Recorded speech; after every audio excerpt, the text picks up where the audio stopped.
Hello student, आज के इस वीडियो में हम लोग बात करने वाले हैं प्रोडक्ट ऑफ टू वेक्टर्स। इससे पहले हम लोगों ने देखा था एडिशन ऑफ वेक्टर। तीन मेथड है, पॉलीगॉन, ट्राइंगल और parallelogram, law of vector addition.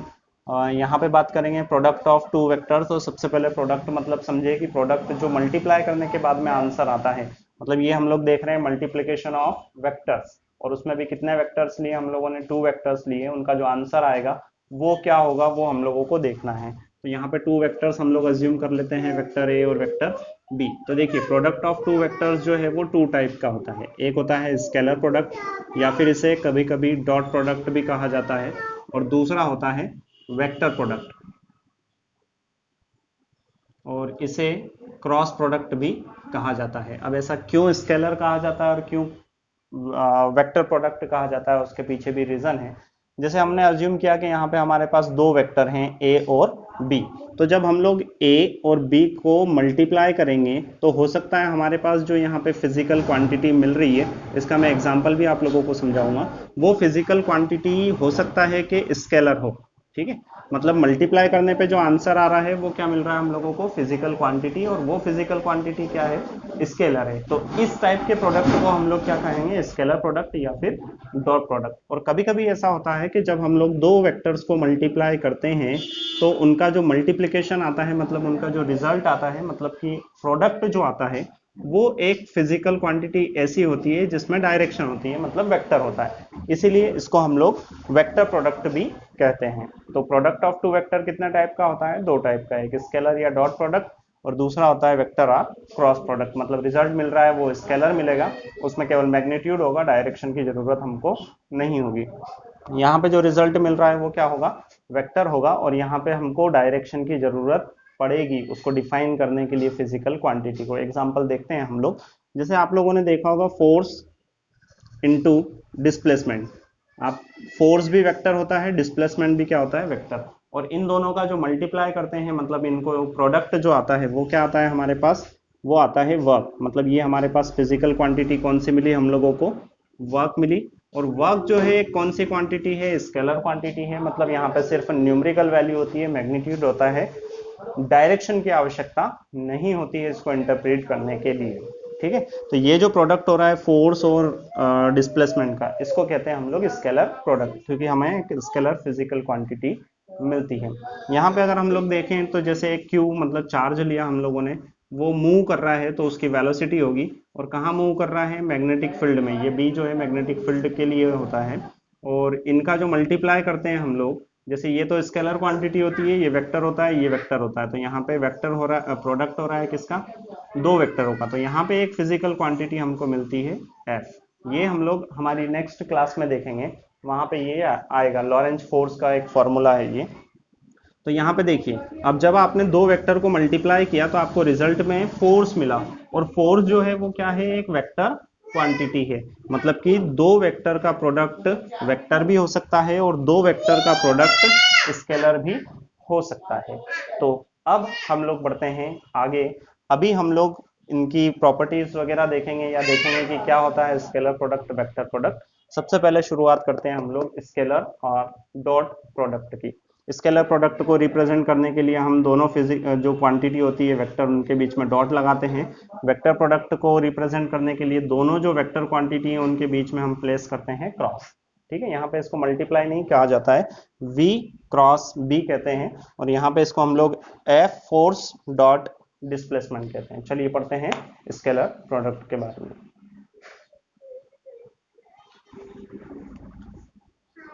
चलिए सबसे पहले देखते हैं स्केलर प्रोडक्ट को डिफाइन कैसे कर सकते हैं, या डेफिनेशन इसकी क्या बनती है। तो सपोज हमारे पास दो वेक्टर हैं, कुछ भी हो सकते हैं इसकी जगह, वेक्टर क्वांटिटीज हो सकती है। तो यहाँ पे हमने लिया वेक्टर प्रोडक्ट ए और स्केलर प्रोडक्ट, सॉरी, वेक्टर ए डॉट वेक्टर बी। अब इनका रिजल्टेंट क्या मिलेगा हम लोगों को, तो यहाँ पे आएगा वेक्टर ए, और यहाँ पे मॉड लगाया है मैंने, मॉड मतलब मैग्नीट्यूड की बात करेंगे हम लोग यहाँ पे इस वेक्टर क्वांटिटी की। फिर आ जाएगा मॉड बी, और साथ में आ जाएगा कॉस थीटा। ठीक है, अब इसको समझिए आप लोग, ये जो थीटा है, ये थीटा क्या है, एंगल है वेक्टर ए और वेक्टर बी के बीच में। सपोज कि एक वेक्टर इस डायरेक्शन में है, मतलब कोई चीज इस डायरेक्शन में मूव कर रही है, और दूसरा जो वेक्टर है वो इस डायरेक्शन में है। ये वेक्टर बी की डायरेक्शन हो गई और ये वेक्टर ए की डायरेक्शन हो गई। तो अब देखें इन दोनों के बीच में यहाँ पे एक इंटरसेक्शन है और यहीं पे एक फॉर्म हो रहा है एंगल, तो ये हो जाता है थीटा। ये वेक्टर ए और बी के बीच का क्या है, एंगल है। तो अब इसको डिफाइन कैसे करते हैं स्केलर प्रोडक्ट को, या ये कह सकते हैं हम लोग स्केलर प्रोडक्ट। अगर आप इस मैथमेटिकल फॉर्म को याद रखते हैं तो आप इसकी डेफिनेशन आसानी से याद रख पाएंगे।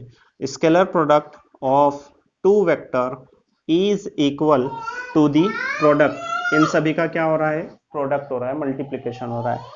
इज प्रोडक्ट ऑफ, अब प्रोडक्ट भी किस किस का हो रहा है, तो देखिए ये जो सिंबल है ये किसको रिप्रेजेंट कर रहा है, मैग्नीट्यूड को। Product of both, magnitude of both the vector, ये मॉड लगा है ना इसलिए कहना पड़ेगा magnitude of both the vector, और इनके साथ में किसका मल्टीप्लीकेशन हो रहा है, प्रोडक्ट हो रहा है कॉस का, है ना। तो मैं फिर से डिफाइन करता हूं, the scalar product of two vector is product of magnitude of both the vector and cosine of theta, means angle, cosine of angle between both the vectors. तो इस तरीके से हम लोगों ने इसको डिफाइन किया है, ठीक है। ये तो एक स्केलर फॉर्म में हो गया। इसका एक जियोमेट्रिकल मीनिंग भी होता है ना। जियोमेट्रिकल मीनिंग क्या होता है कि अगर हम लोग लिखें वेक्टर ए डॉट वेक्टर बी, तो जियोमेट्रिकली हम लोग इसको ऐसा लिख सकते हैं मॉड ए, फिर यहाँ पे ले सकते हैं projection of vector be on vector A, और ये पूरा भी क्या रहेगा, मॉड में रहेगा। ये डायग्राम को ध्यान रख के आप लोग इसको डिफाइन कर सकते हैं। तो जियोमेट्रिकली इसको कैसे रीड करते हैं, scalar product of both the vector और two vector is equal to the product. यहाँ पे इन दोनों का क्या हो रहा है, प्रोडक्ट। यहाँ से यहाँ तक रीड करना है हमको एक साथ, और यहाँ से यहाँ तक मॉड तक रीड करना है। Is product of magnitude of one vector and, आगे जो है ये पूरा डिफाइन करना है, projection of vector be on vector a. तो ये था इसका जियोमेट्रिकल मीनिंग। आप अपनी बुक में और इसको चेक कर सकते हैं। अब हम लोग बात करते हैं सम फीचर्स। इस स्केलर प्रोडक्ट के कुछ फीचर्स होते हैं, मतलब ये कौन कौन सी प्रॉपर्टी को फॉलो करता है, ओबे करता है या डिसओबे करता है, ठीक है। चलिए अब यहाँ पे हम लोग कुछ फीचर्स देखें, तो यहाँ पे और भी फीचर्स है, अभी मैंने 4 देख लेते हैं फीचर्स यहाँ पे। पहला होता है कम्यूटेटिव लॉ, है ना। तो ये जो कम्यूटेटिव लॉ है इसको ओबे करता है स्केलर प्रोडक्ट। अब कम्यूटेटिव लॉ क्या होता है, इसके अकॉर्डिंग हम लोग ऐसा कह सकते हैं कि वेक्टर ए डॉट वेक्टर बी हम लोग अगर फाइंड करेंगे, या फिर हम लोग फाइंड करें vector b dot vector a, तो दोनों की वैल्यू क्या रहेगी, सेम रहेगी। इसका एक एग्जाम्पल मैं समझाने की कोशिश कर रहा हूँ, एग्जाम्पल नहीं समझे, जैसे हम लोग 2 मल्टीप्लाई 3 करते हैं, या फिर हम लोग 3 मल्टीप्लाई 2 करें, तो रिजल्ट हम लोगों को यहाँ पे कितना मिलेगा, 6, और यहाँ पे भी कितना मिलेगा, 6। मतलब ये वैल्यू या फिर ये वैल्यू, दोनों का रिजल्ट क्या आ रहा है, सेम।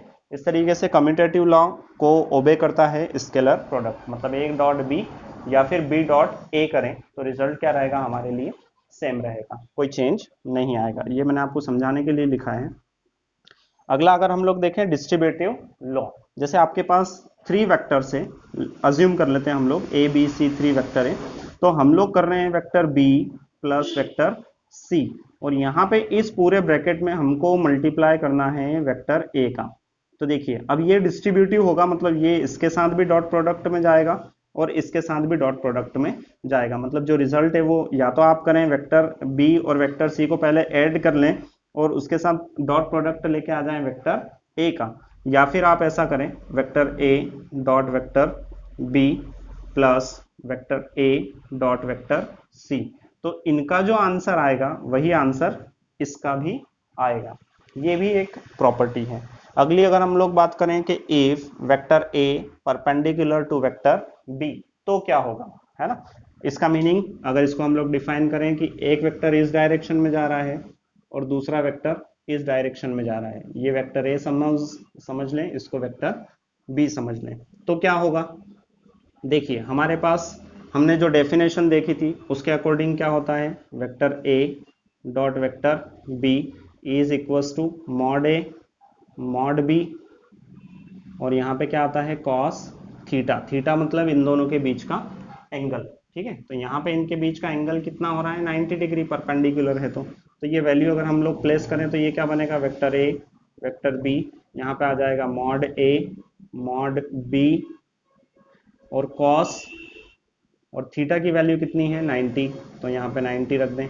अब देखिए cos 90 की वैल्यू कितनी होती है, तो cos 90 की वैल्यू होती है 0, ठीक है। तो अगर ये cos 90 की वैल्यू 0 है, तो ये जो 0 वैल्यू यहाँ से आ रही है इससे ये मल्टीप्लाई होगा, तो हमारे पास यहाँ पे आंसर क्या होगा 0 होगा। मतलब vector a dot vector b is equals to कितना हो जाएगा 0। ऐसी ही हम लोग प्रॉपर्टी हमारे आगे जो फिजिक्स है उसमें हम लोग पढ़ने वाले हैं, वो क्या होगी देखिए 4, इसी को मैं आगे एक्सप्लेन कर रहा हूँ। सपोज हमने इस डायरेक्शन को x कहा और इस डायरेक्शन को y कहा, तो x डायरेक्शन में यूनिट वेक्टर हम लोग लेते हैं i कैप, और y डायरेक्शन में यूनिट वेक्टर लेते हैं हम लोग j कैप। मतलब इस डायरेक्शन में जो अभी हम लोग a ले रहे थे उसकी जगह पे i लिख दे, और यहाँ पे जो b डायरेक्शन में हम लोग इस y डायरेक्शन में b ले रहे थे उसकी जगह पे क्या लिख दें j लिखते हैं। मतलब मैं यहाँ पे इसको फॉलो कर रहा हूँ इसको, तो क्या बनेगा रिजल्ट i। अब ये हमारा हो गया a वेक्टर जो लिया था ना उसकी जगह यूनिट वेक्टर क्या आ रहा है i, और जो b वेक्टर लिया था अभी हम लोगों ने इस केस में उसकी जगह पे क्या लिया है j। क्यों लिया है, क्योंकि x डायरेक्शन में unit vector i, y direction में यूनिट वेक्टर क्या होता है j होता है, और ये दोनों म्यूचुअल परपेंडिकुलर होते हैं। मतलब इनके बीच में जो एंगल होता है वो कितना होता है 90 डिग्री होता है।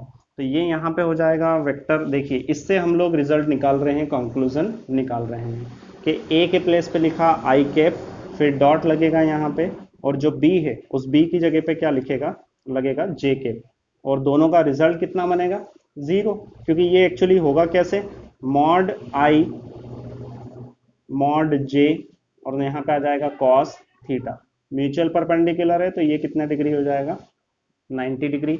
cos 90 की वैल्यू कितनी हो जाएगी 0, मतलब ये पूरा मल्टीप्लाई होकर हमें क्या मिलेगा vector i dot vector j is equals to 0। Generally mathematics में भी इस टाइप से हम लोग मेंशन करते हैं कि vector i dot vector j का जो प्रोडक्ट होता है डॉट प्रोडक्ट होता है वो 0 होता है। मतलब ये रीजन है कि क्यों 0 होता है, ठीक है। इसके अलावा हम लोग अगर देखें, अब अगले केस की तरफ बढ़ें, उम्मीद है आप लोगों को ये समझ में आया होगा। इसी तरीके से हम लोग अगर j डॉट के लें वेक्टर, मतलब यहाँ पे एक और डायरेक्शन होती है z डायरेक्शन, ये z डायरेक्शन होती है। इस z डायरेक्शन में जो यूनिट वेक्टर होता है वो क्या होता है k होता है। तो देखिए ये दोनों म्यूचुअल परपेंडिकुलर है, ये दोनों म्यूचुअल परपेंडिकुलर है, और ये भी दोनों म्यूचुअल परपेंडिकुलर इस तरीके से होते हैं, है ना। मतलब इन तीनों x y z, ये x हो गया, ये y हो गया, और ये क्या हो गया z। तो अगर देखोगे तो इनके बीच में भी 90 डिग्री का एंगल, इनके बीच में भी 90 डिग्री का एंगल, और अगर हम लोग इनको देखेंगे तो इनके बीच में भी कितने डिग्री का एंगल रहेगा 90, मतलब सभी के बीच में 90 डिग्री का एंगल है। तो हम लोग i डॉट j करें तो, या j डॉट k करें तो भी 0, और k डॉट i करें तो भी कितना होगा 0 होगा, ठीक है।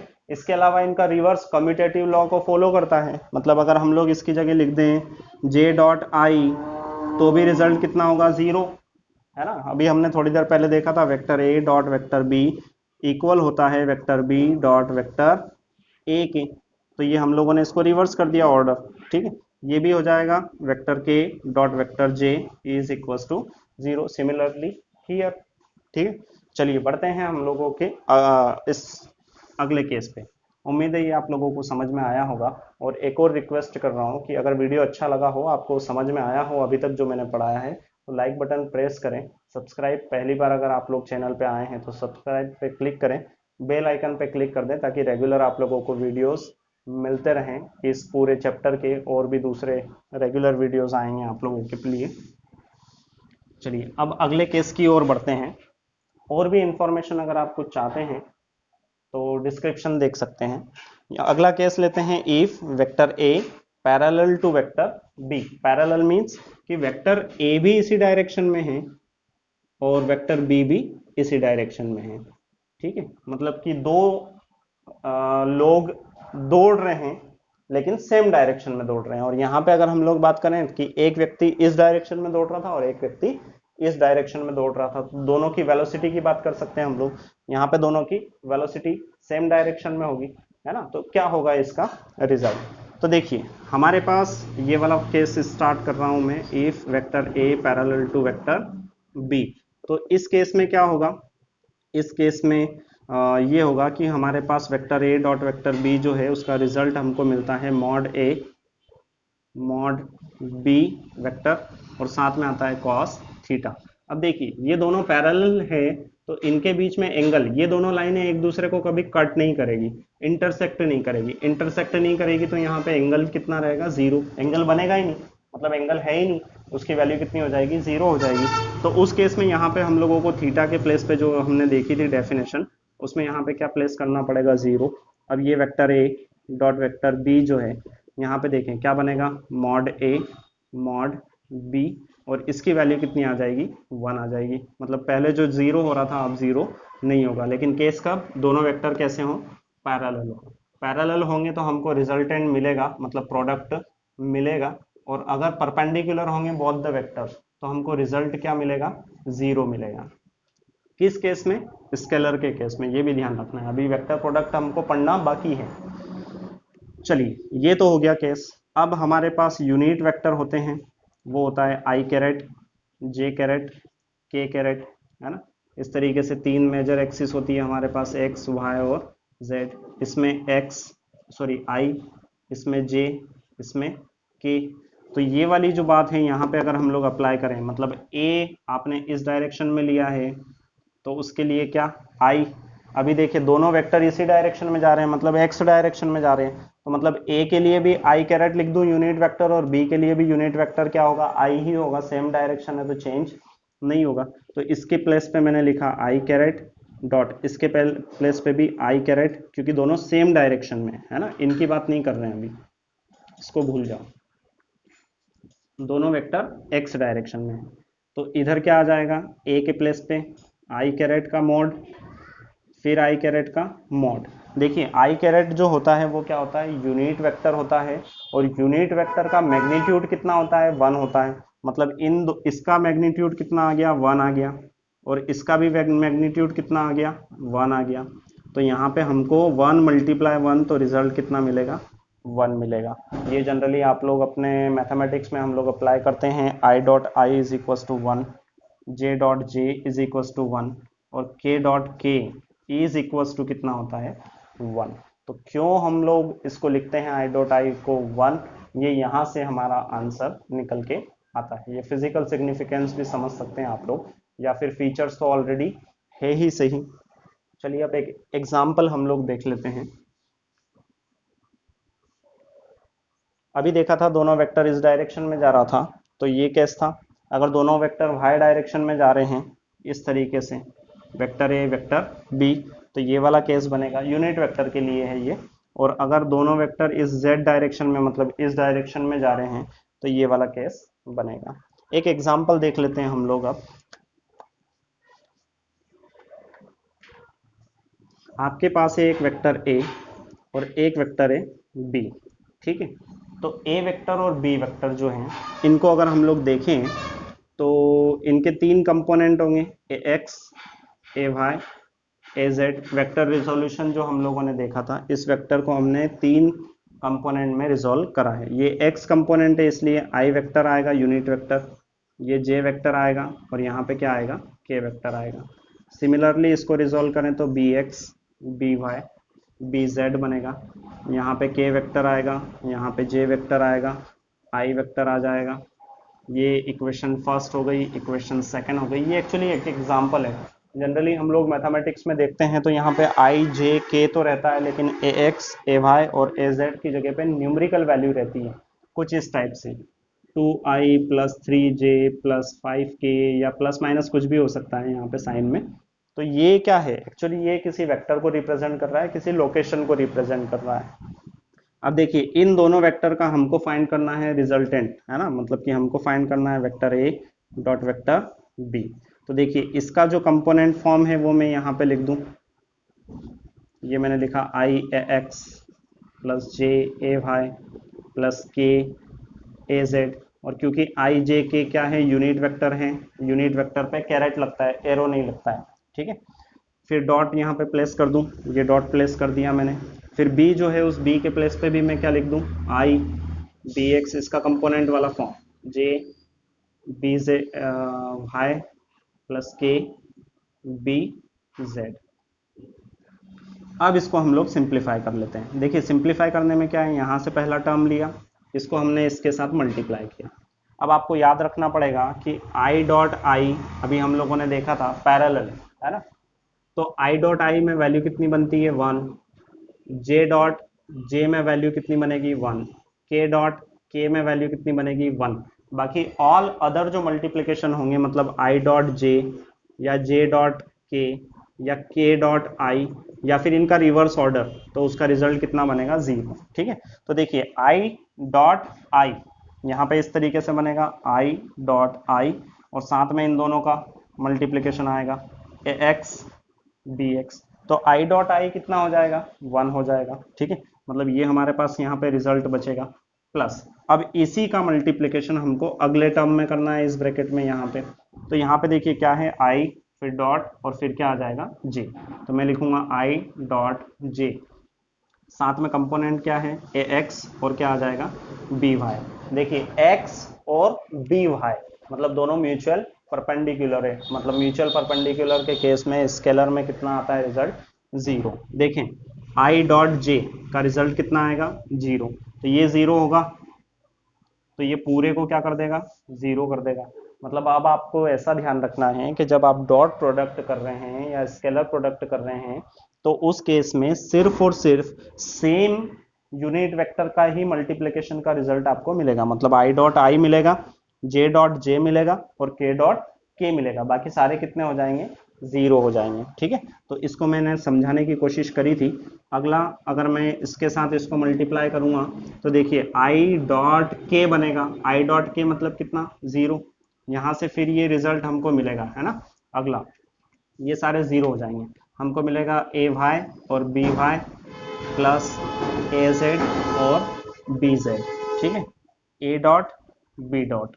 इसको आप चाहें तो याद रख सकते हैं कि अगर आप दो वेक्टरों को डॉट प्रोडक्ट, इस तरीके की न्यूमेरिकल वैल्यू अगर आपको दी है, सपोज ये वेक्टर ए दिया हुआ है और एक वेक्टर दे दिया b is equal to 3i minus 4j plus 2k, तो अब इसका रिजल्ट आप लोग कैसे निकालोगे, तो देखिए इसको डायरेक्ट आप सॉल्व कर सकते हो। x वाले कंपोनेंट x वाले से मल्टीप्लाई होगा, y वाला कंपोनेंट y वाले से मल्टीप्लाई होगा दूसरे वेक्टर के, और z वाला z वाले से मल्टीप्लाई होगा। मतलब मैं इन दोनों का मल्टीप्लाई कर दूं, 2 3 जा 6, मैं फाइंड कर रहा हूं vector a dot vector b, ठीक है। तो आंसर क्या मिलेगा हमको 2 3 जा 6, देखिए प्लस माइनस आई डॉट आई 1 हो जाएगा, प्लस माइनस कितना आ जाएगा माइनस 3 4 जा कितना हो जाएगा 12, फिर j डॉट जे कितना हो गया 1 हो गया, इसलिए वो छोड़ दिया हम लोगों ने। और दूसरे सारे मल्टीप्लिकेशन है ना, इसका इसमें करेंगे इसका इसमें करेंगे, तो यूनिट वेक्टर जो i j k हैं उसके कारण ये वैल्यू कितनी हो जाएगी 0 हो जाएगी, है ना। इसलिए सेम का ही मल्टीप्लिकेशन होगा स्केलर प्रोडक्ट में। तो ये आप लोग अपनी कॉपी या बुक में देख के अच्छे से नोट्स प्रिपेयर इसके कर सकते हैं इन शॉर्ट। ये देखिए 4 3 जा 12 हो गया, फिर प्लस प्लस यहाँ पे प्लस आ गया, 5 2 जा कितना हो जाएगा 10। इसको सिंप्लीफाई कर लें तो vector a dot vector b का रिजल्ट हमारे पास 10 और ये 12 6 कितना हो जाएगा 16, और उसमें से -12 किएंगे तो हमारा आंसर कितना आ जाएगा 4। मतलब इसका इन दो वेक्टर का जिनकी वैल्यू ये दे रखी है, डॉट प्रोडक्ट अगर निकालेंगे तो आंसर कितना आएगा 4 आएगा। तो ये था scalar product of two vectors. अगले वीडियो में हम लोग बात करेंगे vector product of two vectors, ठीक है। तो ये वीडियो अगर अच्छा लगा हो आप लोग तो सब्सक्राइब करके इंतजार कर सकते हैं हमारे अगले वीडियो का। धन्यवाद।